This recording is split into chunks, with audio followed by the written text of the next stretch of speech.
Hello, je suis Valérie Djoumessi et je suis entrepreneuse depuis maintenant 8 ans et directrice artistique de l'agence événementielle et familiale Upgrade Agency. Je suis également coach en images et en créativité et je suis la co-host du podcast Les Djooms Podcast, une conversation intergénérationnelle entre 5 femmes de la même famille qui ont décidé de libérer la parole. Pour moi, nous avons tous et toutes un potentiel infini, il ne tient qu'à nous de faire preuve de courage pour aller à la rencontre de nos rêves.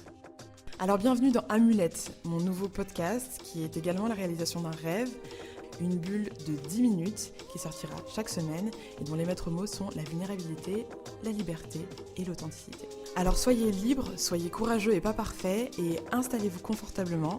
Bienvenue dans Amulette Podcast.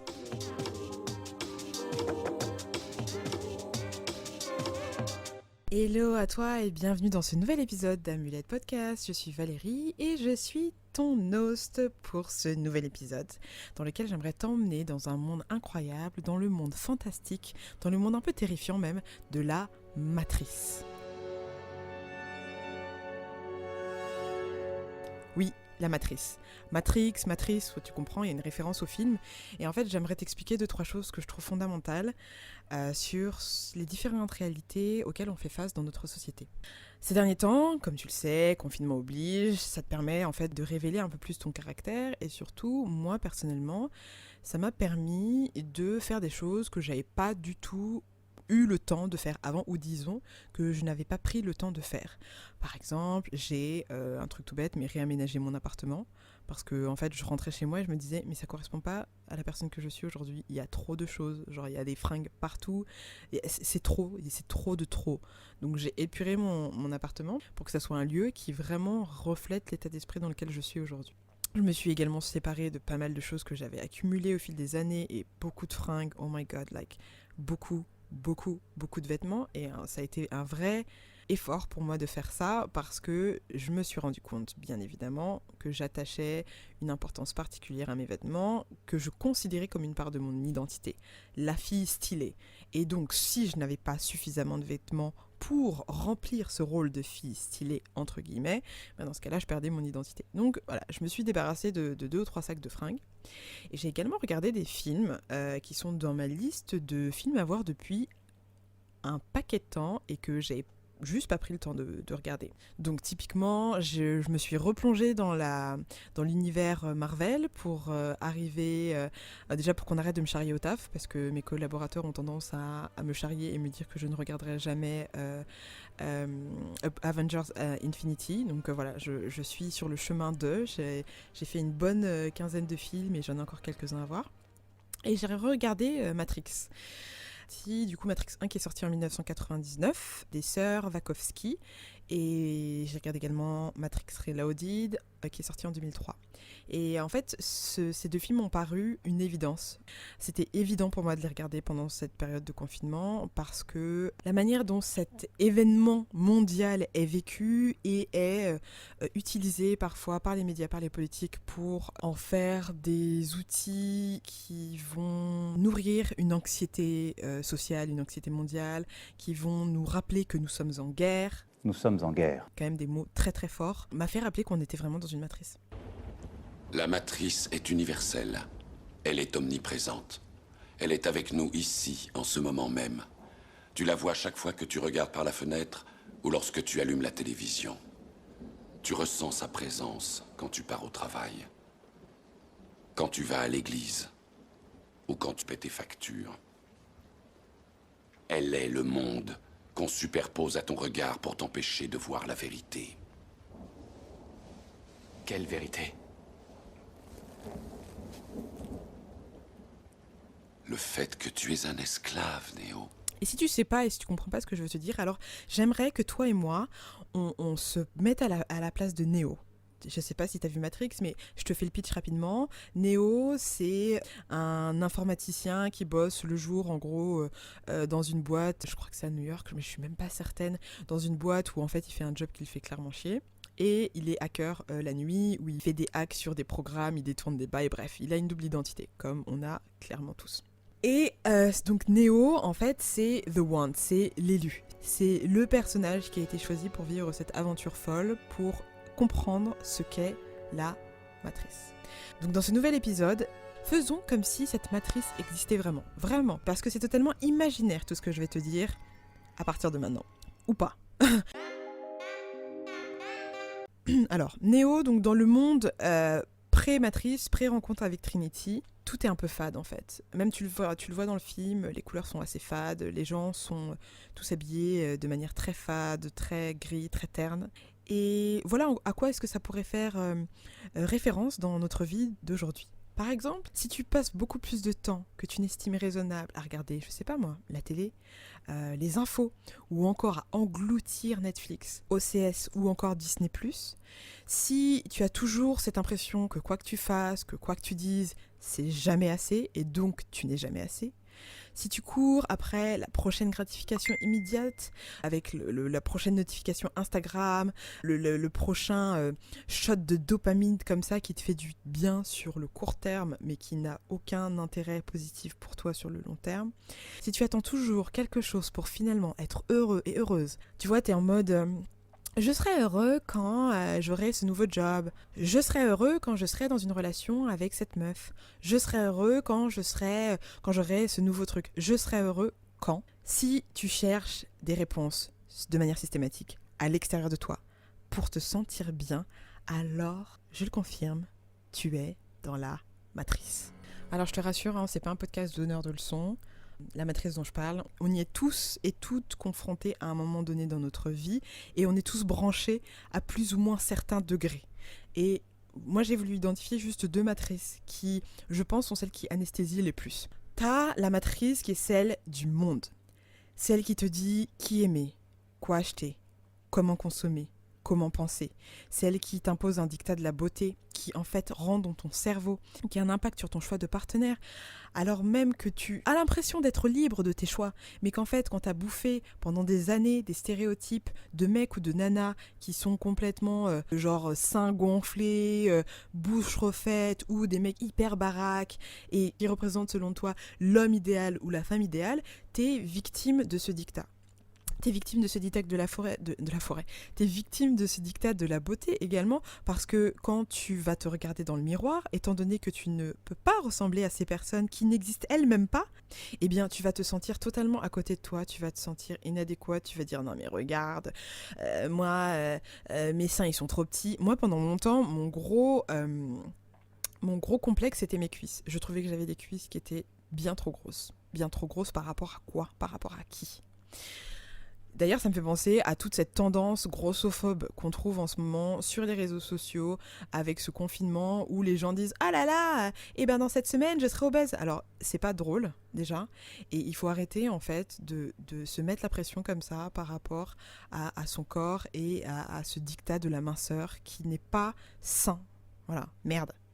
Dans cette matrice du monde, est-ce qu'on peut parler un petit peu de la télé ou pas ? Est-ce qu'on peut parler de ces chaînes de news qui sont disponibles 24 heures sur 24 et qui vont te rabâcher à chaque instant les pires atrocités, les pires attaques terroristes qui se passent à l'autre bout de la planète, les pires catastrophes naturelles, les scandales politiques, les homicides, les crimes. C'est beaucoup trop de contenu violent. Alors, c'est encore la minute bisounours, ouais, maintenant tu dois être habitué, mais en fait le cerveau est impacté par une exposition trop prolongée à du contenu violent et surtout à du contenu qui va apporter de l'anxiété et qui va stresser les spectateurs pour plusieurs raisons. La première chose, c'est que ces attaques terroristes que vous voyez à l'autre bout de la planète ou ces catastrophes naturelles ou ces scandales politiques, ce ne sont pas des choses sur lesquelles on peut agir de manière directe. Donc on est dans une position de passivité dans laquelle en plus on vous dit et en plus vous ne pouvez rien y faire. Donc forcément, ça donne cette sensation en fait d'être submergé par de la négativité qui va ensuite avoir un impact sur la manière dont les gens vont interagir avec le monde. Mais quand je dis les gens, je te parle de toi, mais je te parle de moi aussi. Ça ne va pas avoir un impact positif sur tes propres problèmes personnels. Parce qu'en fait, ce sentiment d'impuissance que tu as en regardant ces infos se transcrit ensuite dans ta vie personnelle où tu as l'impression que tu es impuissant aussi face à tes propres problèmes personnels. Il y a une étude de l'université de Bradford qui révèle que 20% des personnes qui ont participé à cette étude étaient négativement impactées par la violence des informations. Donc ces personnes avaient tendance à obtenir un score plus élevé pour les symptômes de PTSD, donc de Post-Traumatic Stress Disorder, à savoir les troubles traumatiques. Donc en gros, un trouble traumatique, c'est la plupart du temps en plus associé à des vétérans, donc les personnes qui sont parties faire la guerre par exemple, ou des personnes qui ont eu des traumatismes assez violents dans leur passé. Et en fait, ils ont réalisé que certaines personnes, rien qu'en étant assis devant leur télé à consommer des informations violentes de manière régulière, avaient également ce type de syndrome. Et enfin, cette matrice du monde, là, de ce monde globalisé dans lequel on est dans un capitalisme effréné. Je sais, ça fait beaucoup de mots, mais c'est vraiment comme ça que c'est. Il y a cette notion de manque, cet état d'esprit dans lequel on est toujours en manque. On n'a pas assez dormi, on n'a pas assez bossé, on n'est pas assez, on n'a pas assez de vêtements, on n'a pas assez de nourriture, il faut toujours plus, toujours plus. Et je te dis, hein, on est dans cette matrice tous les deux. Je suis pas en train de te donner des leçons de morale parce que même moi, qui me considère comme un petit peu débranchée, je sais que j'ai encore plein de câbles qui me relient à cette matrice. Donc voilà, on te fait acheter des bails, t'as pas besoin en fait. Quand tu as l'impression de te débrancher, je vais te donner un exemple. Quand je suis passée au naturel, donc quand j'ai décidé d'arrêter de me défriser ou de me faire des tissages, je me suis dit, ben voilà, je sors de la matrice des tissages, je sors de la matrice de Beyoncé, je sors de la matrice de Rihanna, parce que moi, mes coupes, c'était que des coupes à Rihanna. J'étais capable de payer des centaines d'euros pour m'acheter des cheveux, et il fallait qu'ils soient les plus on flic, le plus silk possible. Et il n'y a rien de mal à ça, encore une fois, chacun et chacune est libre de faire exactement ce qu'il veut. Quand j'ai décidé d'arrêter de faire ça, en fait, et d'être plus naturelle, avec des gros guillemets, parce que qu'est-ce que ça veut dire finalement ? Eh bien, je me suis dit, ben voilà, je me suis libérée de ça, je suis plus dans le game, moi, je suis woke, etc. Sauf que je suis tombée dans une autre matrice directement, qui était celle de la matrice des cheveux naturels, dans laquelle on te dit, ok, maintenant que tu es naturel, mais t'inquiète pas, il y a une matrice pour toi. Ah, il te faut le conditionneur, le styling, le machin, t'as 50 produits, 20 euros le pot, enfin, tu vois, et finalement, t'es toujours dans cette roue de la consommation. Ce qui est assez fort dans la société capitalistique dans laquelle on vit, c'est que elle arrive à utiliser du coup même les mouvements qui se veulent, on va dire, indépendants en fait, et qui se veulent à la marge, et à les absorber dans sa matrice pour que là où au début c'était justement une volonté de ne pas cautionner de la consommation à outrance, bah finalement tu peux rapidement y tomber. Quand je pense au véganisme, je pense au bio, je pense... Enfin, il y a plein d'exemples, en fait, où les mouvements ont été aspirés. Et finalement, on en a fait encore une industrie où on te dit d'acheter. La deuxième matrice que j'ai identifiée, c'est ta propre matrice. C'est tes propres programmes qui sont en interne, qui sont en toi depuis ton enfance. Alors, par exemple, ça peut être tes croyances limitantes, qui sont basées sur la peur, ou sur la culpabilité. Par exemple, tu vas te dire « Ah ben je ne mérite pas en fait, je ne mérite pas le bonheur, je ne mérite pas ça » et tu vas poser des actes de sabotage pour des choses que tu as préalablement voulu, préalablement appelées, des choses pour lesquelles tu as travaillé, mais comme tu considères que tu ne mérites pas parce que tu te sens coupable de X ou Y chose, tu vas te saboter. Ces croyances limitantes, elles ont vraiment un puissant impact sur nos vies. Si tu laisses tes croyances limitantes contrôler ta vie, tu vas vraiment avoir des difficultés à atteindre les objectifs que tu veux et surtout réaliser tes rêves. Et ça, c'est super triste en fait, parce que qu'est-ce que tu es venu faire sur Terre si c'est pas réaliser tes rêves à un moment donné ? Ça me fait d'ailleurs penser à ce qu'on appelle le fixed mindset. Donc le fixed mindset, c'est, traduction en français, un état d'esprit fixe, fermé.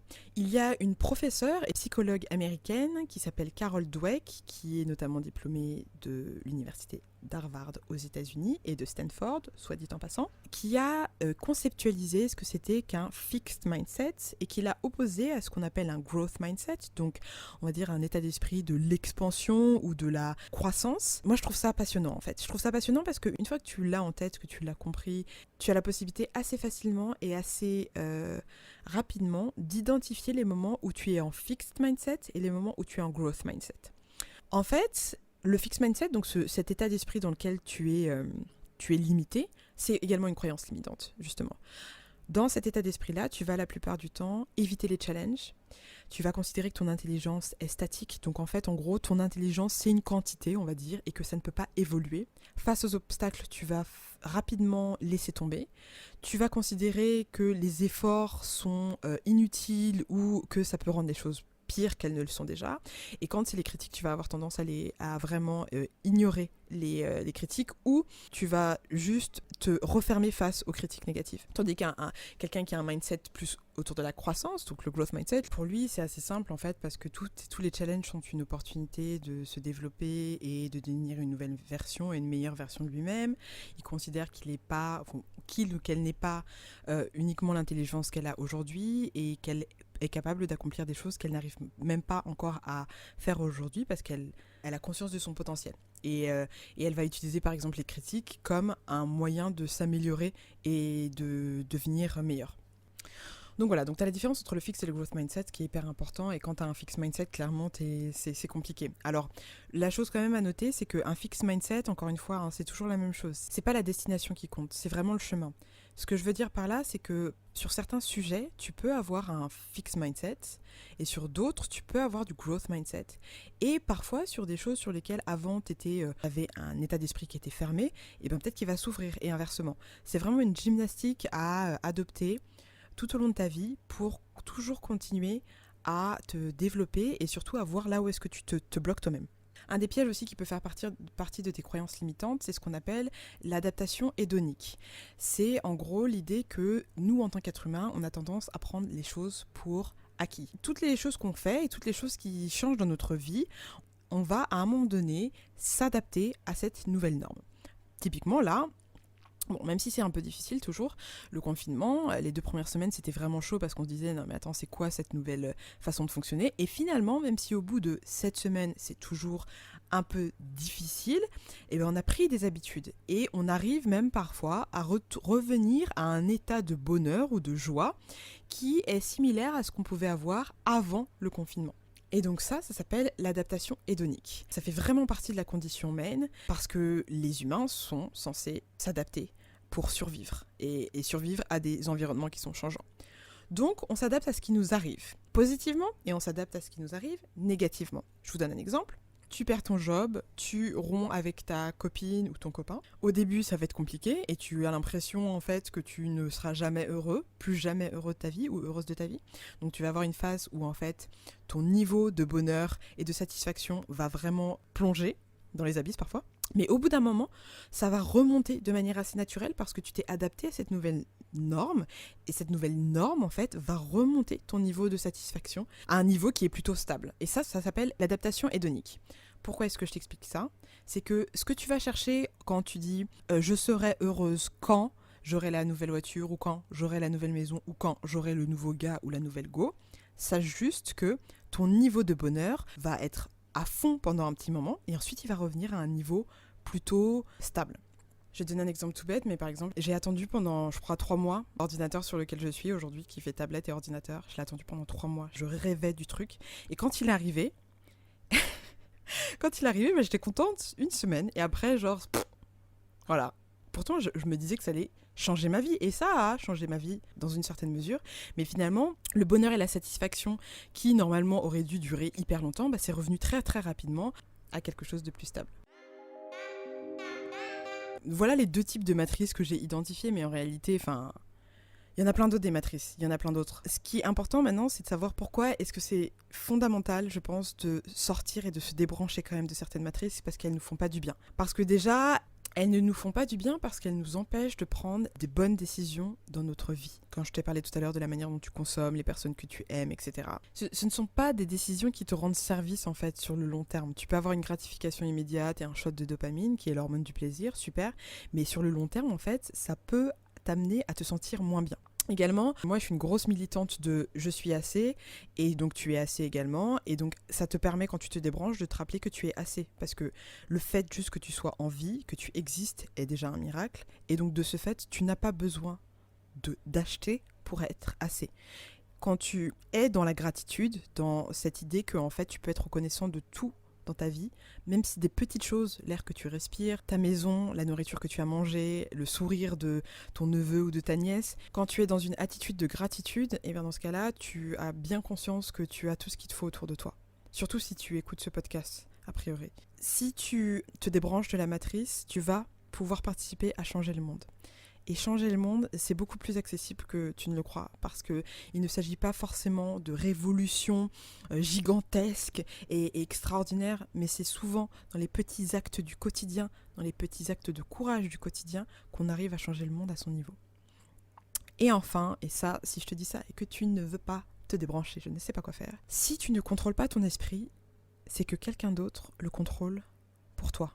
Moi, ça me fait flipper, ça. Ça me fait vraiment flipper de savoir qu'il y a des choses, en fait, qui contrôlent mes faits et gestes et que ces choses sont la plupart du temps inconscientes parce que j'ai une matrice du monde qui me dit de faire certaines choses, que j'ai mes croyances limitantes et j'ai même pas parlé de transgénérationnel et d'épigénétique. Donc, reprends le contrôle de ta vie.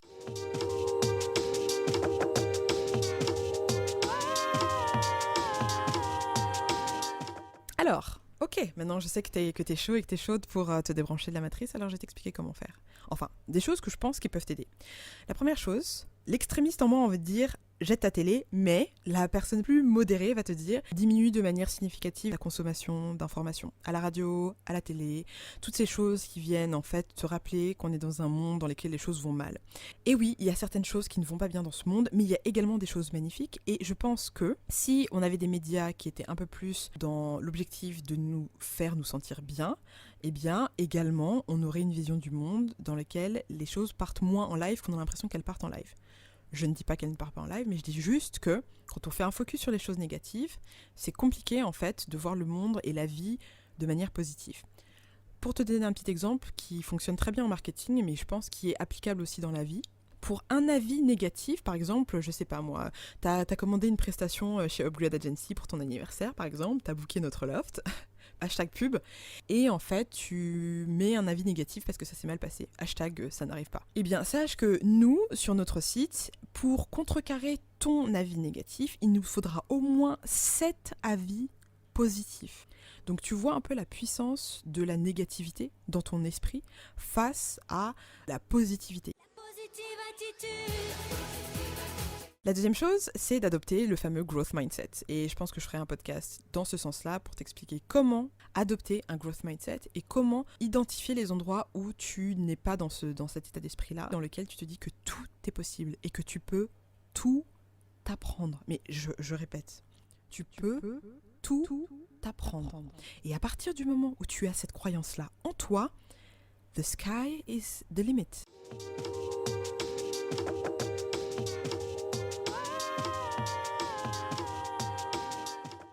Troisième chose que tu peux faire pour te débrancher de la matrice, c'est être dans une attitude de gratitude. La gratitude est fantastique parce que au niveau de ton cerveau, elle va t'aider à développer 2 neurotransmetteurs qui sont des neurotransmetteurs essentiels. La sérotonine, qui est l'hormone du bonheur, et qui va ensuite créer la mélatonine, qui est l'hormone du sommeil. Donc en gros, plus tu es reconnaissant des choses que tu as dans la vie, et tu as forcément dans ta vie des choses pour lesquelles tu es reconnaissant et reconnaissante, ne serait-ce que de respirer, ou de pouvoir manger à ta faim, ou d'avoir une famille autour de toi. Donc la sérotonine, donc le bonheur, va te permettre de mieux dormir. Et la deuxième, c'est la fameuse dopamine, qui est un neurotransmetteur qui est sécrété au niveau du tronc cérébral et qui va en fait te booster. En gros, si t'as pas de dopamine, t'as pas de motivation. Et donc, pour avoir la motivation, il faut que tu aies la vision. La vision, c'est qu'est-ce que je suis, qu'est-ce que je veux faire dans ma vie, qu'est-ce qui m'anime. Et pour avoir la place, pour avoir cette vision-là, enlève toutes les choses qui te servent à rien. Enlève les news, enlève la télé, arrête d'avoir des croyances limitantes. Bon, je te dis ça de manière injonctive, mais je sais que c'est compliqué et que ça prend du temps. Mais tu peux le faire. Apprendre à identifier tes émotions aussi peut vraiment te permettre d'être plus précis avec ce que tu ressens. Je m'appelle Tristesse. Oh, bonjour Tristesse, je m'appelle Joie. Bon, excuse-moi. Tu permets, je vais arranger ça. D'accord. Et donc de pouvoir être également plus précis et plus précise quant à ce dont tu as vraiment besoin. Parfois, par exemple, un truc tout bête, mais parfois, j'ai envie de manger. Ça revient beaucoup dans ce podcast, j'ai envie de manger.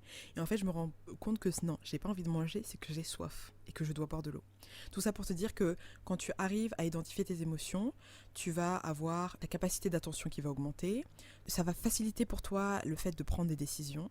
Ça va également améliorer tes relations humaines. Bien évidemment, avoir un impact sur ta santé physique et ta santé mentale. Et également ça joue sur tes performances et ta créativité. Juste le fait de savoir identifier tes émotions. Mais je ferai bien évidemment un podcast sur le sujet. 2-3 derniers éléments qui te permettent vraiment de te débrancher un peu plus de cette matrice qui est parfois pesante, c'est d'accepter que c'est le process et c'est le chemin qui sont les plus importants et non la destination. En fait, la vie est une aventure et que l'idée pour toi, c'est de choisir la route ou le chemin que tu vas kiffer, tout simplement. Et il n'y a pas de bon ou de mauvais choix, il y a juste les choix que tu décides de faire. Ce qui m'a mis du temps à accepter et à comprendre, c'est que mon corps est un temple et le tien aussi. Ce que tu manges, ce que tu regardes, la manière dont tu te nourris, physiquement même, intellectuellement, émotionnellement parlant, ont un impact sur ton branchement ou ton débranchement à la matrice. Donc, plus tu vas manger sainement et moins tu vas manger des choses qui sont déjà préparées par le système pour que tu puisses rapidement les mettre dans ton micro-ondes et les manger. Et c'est clair que c'est hyper pratique, je le fais aussi. Plus tu vas aller vers des aliments qui sont des aliments que ta grand-mère ou ton arrière-grand-mère pourrait reconnaître très facilement, et plus tu vas te purifier. C'est simple en fait, c'est assez simple. Là je le dis comme ça, mais il y a des études scientifiques qui le prouvent, hein, clairement, que la consommation de sucre, de nourriture industrielle a un impact bien évidemment sur ton cerveau et sur tous les différents points dont je t'ai parlé par exemple par rapport à tes émotions. Et enfin, et ça c'est une petite dédicace à Yes Theory sur YouTube, qui est un groupe de 3 ou 4 mecs qui décident de faire ce qu'on appelle de seek discomfort. Donc en gros, ils considèrent que la vie, elle commence au-delà de ta zone de confort. À partir du moment où t'es plus trop à l'aise, que t'as un peu peur, c'est là où la vraie aventure commence, parce que c'est là où tu te révèles vraiment. Donc, va dans des territoires et des zones de ta vie dans lesquelles tu te sens inconfortable. Va à la rencontre de ces challenges qui réveillent de la résistance en toi. N'aie pas peur en fait. N'aie pas peur parce que c'est là où tu vas grandir et c'est là où justement, en créant cette résistance et cette tension entre ce que te demande la société et ce que tu veux vraiment faire, et bien à un moment donné, ça va tirer certains câbles et tu vas te débrancher. Oh my god, l'épisode est fini. C'est bon, tu as débranché pas mal de tes câbles. Je suis ravie de te voir. Tu as accepté de prendre la bonne pilule. Bienvenue dans ce nouveau monde. Bienvenue dans ce monde dans lequel tu es au contrôle de tes émotions. Tu es au contrôle de ta destinée. Tu n'es pas obligé de suivre les dictats qui te sont imposés par une société qui n'a pas ton intérêt à cœur. Ce qu'elle veut, c'est que tu consommes. Donc débranche-toi et utilise tes ressources pour créer du lien autour de toi, pour débrancher d'autres personnes et pour continuer à explorer la vie et à la vivre vraiment jusqu'au bout. Parce que punaise, regarde dans la situation dans laquelle on est aujourd'hui. Si ça donne pas envie de vivre vraiment et d'envoyer péter tout ça, je sais pas ce que ça fait. Vous allez me retrouver bientôt dans la forêt, en mode autosuffisance, en train d'être chasseuse-cueilleuse, pas chasseuse, mais bref. Tout ça pour te dire que tu peux te débrancher de la matrice, en tout cas de celle que tu identifies, n'hésite pas à le faire. Tu verras que ta vie en sera vraiment plus épanouie et plus belle. Merci pour ton attention et merci de m'avoir suivi jusqu'au bout de cet épisode un peu farfelu. Et merci encore une fois pour tes retours, tes feedbacks. N'oublie pas d'aller t'abonner sur la chaîne YouTube Les Jooms pour retrouver les épisodes sur YouTube, sur Spotify pour juste être notifié dès qu'il y a un nouvel épisode qui sort. Tu peux également m'envoyer des DM sur mon compte perso ou sur le compte des Jooms, j'y répondrai avec grand plaisir. En attendant, n'oublie pas, prends soin de toi, de ta santé mentale et tu es au contrôle de ta vie. Le plus important, c'est d'être courageux et pas parfait, alors vas-y, sois courageux. À bientôt dans Amulette Podcast.